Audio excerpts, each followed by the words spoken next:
Hello বন্ধুরা, hi friends, তোমাদের সবাইকে গুড মর্নিং, সুপ্রভাত, শুভ সকাল। অনেকদিন পরে আবার তোমাদের সাথে আসলাম ডেলি ব্লগ করতে, সকালবেলা উঠে কাজ।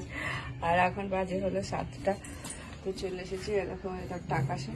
ঠিক আছে, জাস্ট আজকে হালকা হালকা ঠান্ডা আছে।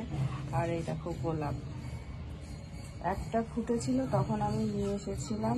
হ্যাঁ, এটা ফুটেছিল, তখন আমি নিয়ে এসেছিলাম। আজ আমার ঘরে এসে ফুটেছে এটা। ঠিক আছে, আর এইখানে ওই রকম যে মালবেরি গাছটা, এই যে ছোট্ট, এটা বেঁচে গেছে। ভেবেছিলাম যে বাঁচবে না, তো বেঁচে গেছে। চলো, এখন অনেক কাজ আছে, কাজগুলো করি।